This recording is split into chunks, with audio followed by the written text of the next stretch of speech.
Hello friends, तो आज के लेक्चर में हम पढ़ेंगे चैप्टर नंबर 7 के कुछ बेसिक चीज़ों के बारे में जान लेते हैं। सबसे पहले देखिए, कोई भी चैप्टर अगर आप स्टार्ट कर रहे हैं तो उसका बेसिक चीज़ आपको क्लियर होनी बहुत ज़रूरी है। अदरवाइज फिर आपको कॉन्सेप्ट जो है वो प्रॉपरली तरीके से क्लियर नहीं हो पाएगा। तो देखिए, बेसिक में सबसे पहले चीज़ें हम जान लेते हैं कि एब्सिसा किसे कहते हैं, ऑर्डिनेट्स किसे कहते हैं। देखिए, यहाँ पे दो नाम आए हैं, ये सब आप नाम 9th क्लास में पढ़ चुके हैं। तो यहाँ पे सबसे पहले लिखते हैं हम एब्सिसा। एब्सिसा जो है वो कहाँ किसको बोला जाता है? एब्सिसा एब्सिसा बोलते हैं हम एक्स कोऑर्डिनेट को। किसे बोलते हैं? जो एक्स का कोऑर्डिनेट होता है, यानी कि जहाँ पे एक्स एक्सिस वैल्यू पे कोई भी वैल्यू होती है एक्स एक्सिस लाइन पे, तो उसे एब्सिसा बोला जाता है। ठीक है, या फिर आप इसको ऐसे लिख सकते हैं, the distance of a point from Y axis, यानी कि वाई एक्सिस से वो जो पॉइंट है वो कितनी दूर है। ठीक है, सिंपल सी बात ये है। ठीक है, उसके बाद हमारे पास एक नया टॉपिक आता है इसी से रिलेटेड ही, वो हमारे पास होता है ऑर्डिनेट। क्या होता है? ऑर्डिनेट। ऑर्डिनेट बोलते हैं वाई कोऑर्डिनेट्स को, और इसमें भी सेम आ जाएगा, distance from the point from, इसमें आ जाएगा हमारे पास एक्स एक्सिस। ठीक है, तो दोनों चीज़ें आपको पता होनी चाहिए, एब्सिसा किसे कहते हैं, ऑर्डिनेट किसे कहते हैं। ठीक है, बहुत ही इंपॉर्टेंट कॉन्सेप्ट है ये। इसके बाद हम बात कर लेते हैं कि हम जो फॉर्मूला यूज़ करते हैं ना, डिस्टेंस फॉर्मूला, यहाँ पे सबसे पहले नाम लिख लेते हैं, distance formula. Distance formula actually में यूज़ कैसे होता है उसके बारे में समझ लेते हैं। सबसे पहले मैं डिस्टेंस फॉर्मूला आपको लिख के दिखा देता हूँ। डिस्टेंस फॉर्मूला हमारे पास होता है x2 माइनस x1 का square plus y2 minus y1 का स्क्वायर और इसके ऊपर स्क्वायर रूट। किन्हीं भी दो पॉइंट्स के बीच का जब आपको डिस्टेंस निकालना होता है तो हम ये फॉर्मूला यूज़ करते हैं। ठीक है, अब इस फॉर्मूले को क्लैरिफाई करने के लिए मैं आपके सामने एक एग्जांपल लेता हूं, जिससे आपको थोड़ा सा और क्लैरिफाई हो जाए कि ये फॉर्मूला रिलेट कैसे कर रहा है उस सारी चीज़ों से। ठीक है, उसके लिए मैं यहाँ पे एक थोड़ा सा ग्राफ आपको बना के दिखा देता हूँ। ठीक है, इस तरीके से यहाँ पे मैं कुछ पॉइंट्स लिख लेता हूँ, 1 2 3 4 5 6 7 8 9 तक ही लिख लेते हैं बस। ठीक है, और इस साइड में भी हम लिख लेते हैं सेम ऐसे ही, 1 2 3 4 5 6 7 8 9।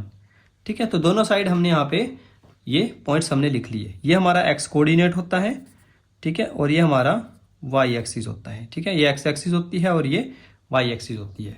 अब जैसे फॉर एग्जांपल के लिए मेरे पास कोई भी पॉइंट है, जैसे 4 और 6 मेरे पास कोई पॉइंट है, तो 4 और 6 कहाँ पे आएंगे? देखिए, यहाँ पे 4 है और ये मेरे पास है 6, तो ये यहाँ पे आना चाहिए। इसको मैं थोड़ा सा डॉटेड लाइन से आपको ड्रा करके दिखा देता हूँ। ये मेरे पास हो गया 4 और ये मेरे पास इधर से हो गया 6। ठीक है, 4 और 6 पॉइंट हमारे पास यहाँ पे आ जाएंगे। इसका नाम आप लिखना चाहे तो लिख सकते हैं, दैट इज़ 4 और 6। जो पहले नंबर लिखा जाता है वो एक्स वाला होता है, जो बाद में लिखते हैं वो वाई वाला होता है। इसके बाद एक और पॉइंट ले लेते हैं, 6 और 8। 6 मेरे पास यहाँ पे है और 8 मेरे पास यहाँ पे है, तो ये लगभग यहाँ पे आना चाहिए पॉइंट। पहले मैं इसको ड्रा कर लेता हूँ, दैट इज़ 6 8 और ये मेरे पास आ जाएगा 6 यहाँ पे।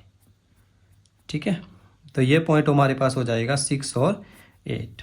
अब इस पॉइंट का नाम हम लिख लेते हैं, दैट इज़ कॉल्ड ए। इस पॉइंट को हम लिख लेते हैं बी। अब देखिए, आपके पास इसको मैं ज्वाइन करा देता हूँ इस तरीके से, इसको लाइन को आगे ज्वाइन कराता हूँ और इसको इसके साथ और इसको इसके साथ। ठीक है, अब आपको अगर वो बोले कि आपको ए और बी पॉइंट के बीच का डिस्टेंस निकालना है। ठीक है, क्वेश्चन में लिखा गया फाइंड डिस्टेंस ए बी, कि आप ए बी का डिस्टेंस निकालो। अब देखिए, यहाँ पे अगर आप ध्यान दें, ये पॉइंट आपके पास यहाँ पे 4 था, ये 6 था, यानी कि यहाँ से यहाँ तक की जो दूरी है, यानी कि अगर मैं इसको ओ लिखूँ तो ए से ओ तक ये कितना है? यहाँ पे 2 है। सेम ऐसे ही देखो, आप 6 to 8 गए हैं, यहाँ से यहाँ 6 से 8 तक, तो यानी कि यहाँ से यहाँ तक भी कितना डिस्टेंस चला है? 2। और आपको पूछा क्या गया है? ए बी के बीच के डिस्टेंस। तो अगर आप यहाँ पे इसको ड्रा करें, थोड़ा सा डायग्राम को अगर आप इसको ऐसे ड्रा करके देखें, that is A, that is B, that is O, ये 2 है, ये भी 2 है, और आपको पूछा क्या गया है कि ए बी का डिस्टेंस निकालना है। तो आप यहाँ पे सिंपली पाइथागोरस थ्योरम यूज़ कर सकते हैं, नो इश्यू, कोई दिक्कत नहीं है। ठीक है। पाइथागोरस थ्योरम यहाँ पे लगाएंगे तो हमारे पास देखिए क्या आएगा, A B is equal to A B का स्क्वायर और यहाँ पे ए ओ का स्क्वायर प्लस बी ओ का स्क्वायर। ए बी स्क्वायर हमें निकालना है इज इक्वल टू ए ओ कितना है 2 का स्क्वायर प्लस बी ओ कितना है 2 का square. A B square is equal to 2 का स्क्वायर 4 प्लस 4 यानी कि 8। तो ए बी कितना आ जाएगा हमारे पास √8, दोनों तरफ जब स्क्वायर रूट लेंगे तो यानी कि ए बी की वैल्यू कितनी आ जाएगी हमारे पास 2√2 स्क्वायर यूनिट, या डिस्टेंस आप सिंपली लिख सकते हैं 2√2 ही लिख दो इसको, ठीक है। पीछे आपने यूनिट लिखना, यूनिट्स आप लिख सकते हैं, ठीक है। तो ये हो गया तरीका जब आप पाइथागोरस थ्योरम का यूज़ करके निकालते हैं। अब एक तरीका हमारे पास ये है डिस्टेंस फॉर्मूला निकालने का, जिसमें आपके पास कोऑर्डिनेट्स गिवन होते हैं, ठीक है। तो उस केस में आप कैसे निकालते हैं, यहाँ पे लिखेंगे हम सिंप्लीफाई करने के लिए, यहाँ पे लिखेंगे ए के कोऑर्डिनेट्स हमारे पास हैं 4 और 6 और बी के कोऑर्डिनेट्स मेरे पास हैं 6 और 8। अब हमें ए बी का डिस्टेंस निकालना है तो क्या लिखेंगे हम, A B is equal to x2, इसको बोला जाता है x1, इसको बोला जाता है y1। ये हमारा होता है x1, ये होता है y1, ये होता है x2 और ये होता है y2, ठीक है। जो पहले नंबर लिखे होते हैं वो x1 y1 होते हैं, जो दूसरे बाद में लिखे जाते हैं दैट इज x2 y2। दोनों को सिंप्लीफाई करो, कैसे करेंगे, यहाँ पे लिखेंगे x2 माइनस x1 का square plus y2 minus y1 का स्क्वायर और ऊपर इसके हमारे पास आ जाएगा स्क्वायर रूट, ठीक है।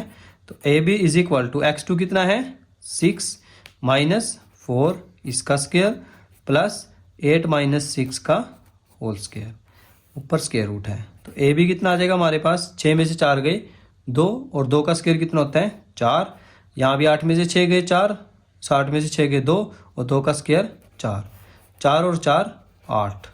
तो यानी कि आप देखेंगे तो दोनों केसेस में आपके पास जो डिस्टेंस है वो सेम ही आया है। देखो यहाँ भी सेम है, यहाँ भी सेम है।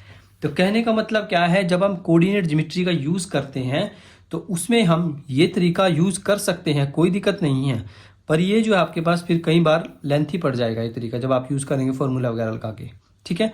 ये चीज़ें हम पहले पुरानी सीख चुके हैं, पाइथागोरस थ्योरम कैसे यूज़ करते हैं, ठीक है ना।